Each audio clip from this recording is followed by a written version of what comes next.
So this is lecture 2 in the chapter on personality, and we left off talking about Freud and his stages of psychosexual development.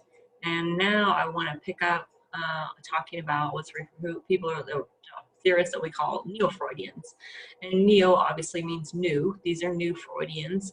Why they're considered a Freudian is because they attribute the behavior and personality development to the subconscious. So there's about 3 of them that I want to talk about just briefly. One of them is Karen Horney, which I appreciate that proper pronunciation. Karen Horney, Carl Jung, who you may have heard of, and finally Alfred Adler. So Carol, interestingly enough, is actually one of the few women that we actually ever talk about in psychology. But she attributed, of course, she's Freudian, so that means that there was something, she explains behavior as something that's below our conscious awareness.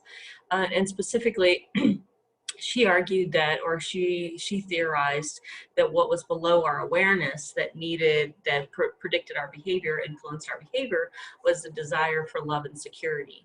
And when we weren't certain, or when we didn't feel like we were secure or loved, we would respond. Again, she also included this notion of anxiety, right?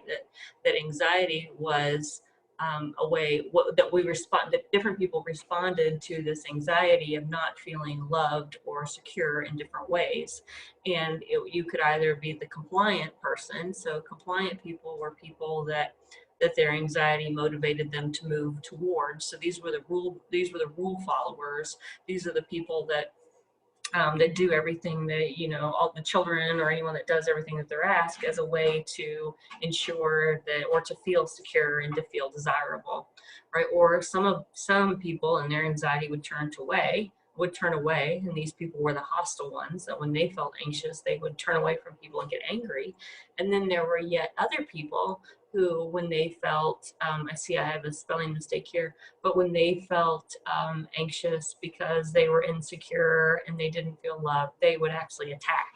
And these are or turn against, right? So these people might be, I'm sorry, so not aggressive, but these are the detached people. So they turn against people because as a way, and again, the key here is that the subconscious motivator is the feeling of love, the need for love and security, and the behaviors that we see and people are in response to the anxiety associated with not necessarily or feeling unsure or insecure. Okay, then we move to Carl Jung, and he's kind of a fascinating character. I mean, this idea I think is really interesting. Again, he's Freudian, so that means things are below your conscious awareness. And in Jung's case, he argued something called a collective unconscious, and I think this is the part that I think is kind of cool.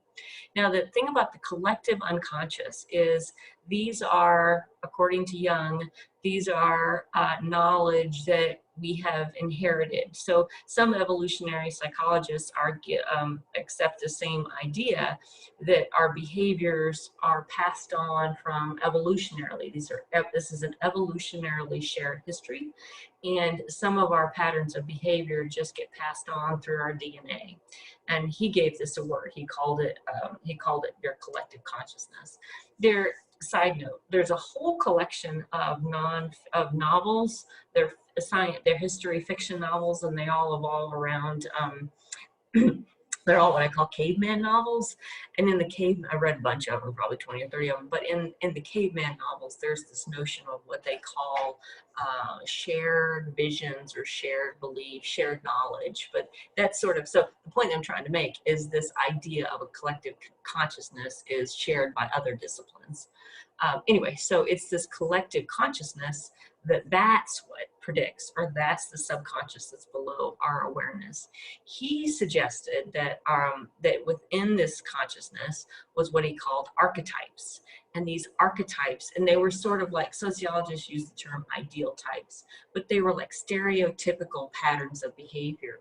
But here's the thing, each of us inherited or has within us aspects of these archetypes. So for instance, you have the powerful father, you have the innocent child, you have the nurturing mother, and our behavior then is manifestations of all of these archetypes that we have inherited through our evolutionary history, right? So something that, what that makes part of it that makes sense to me is so my therapist used to talk about, she used to talk about who are the people at the table, like it was session number 1 or 2, and I was supposed to tell her, go home and think about all of the voices in your head, all of those parts of who you are, and who are all these characters sitting around the table. Well, Jung's theory, and I remember telling her, it's like, I have the angry mother, right, of the autistic kid. I have the peaceful Mennonite. I have the, intellectually critical, we have all these aspects of who we are. But what Jung did was he sort of summarized them, right? And he called them these sort of archetypes. But again, they're Freudian because it's your subconscious. It's aspects of your subconscious that are below your awareness that are influencing your behavior. It wasn't necessarily the id or the ego. In Jung's case, it was the archetype. Okay, then you have Adler. There's a great show. Actually, I quit watching it a couple seasons ago on I forget, Amazon or something, and it's oh goodness gracious. The Man in the High Castle, right? And it's set in like this dystopian post-World War II. And instead of the Allies winning, Germany and Japan won. And so Germany occupies the East Coast and Japan occupies the West Coast. Well, in this story, there's actually this character, Adolf Adler, and he's a psychologist. And Adolf, how we contribute him to the development of personality. According to the stories, he was a sickly and a disabled child, and he struggled a lot with feeling worthy. And so all of his theories evolve around this notion of an inferiority complex, or the idea that our behavior is all directed towards feeling like we're worthy, avoiding feelings of inferiority. Sometimes we might like overcompensate, right? So we become kind of jerks because we're trying to, we're at the subconscious level, we don't want to feel less than, so we work extra hard to overcompensate for something that we perceive. Some of us may develop, superiority complexes where we go around thinking that we're even better, but it all goes back to that subconscious fear that we are not good enough and that we want to avoid feeling less than. He is also the fella that talked about birth order, and specifically that the order in which you're born into will influence how you perceive yourself, right? So the oldest child, the first child, is the one that is expected to enforce all the rules.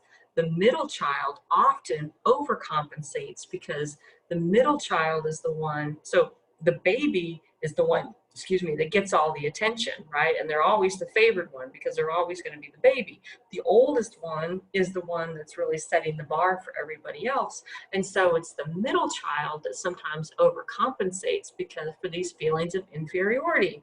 And very often, and this actually bears out in some of the data, that the middle children are often more successful. Like they make more money, they get more education.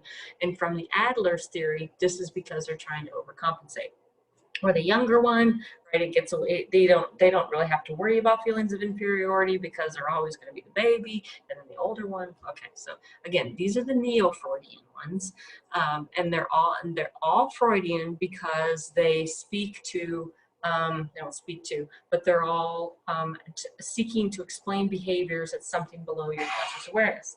Now, how do we figure out what is in your subconscious, right? How do we figure out, or how do we attempt to capture those parts of your personality that are below your conscious awareness?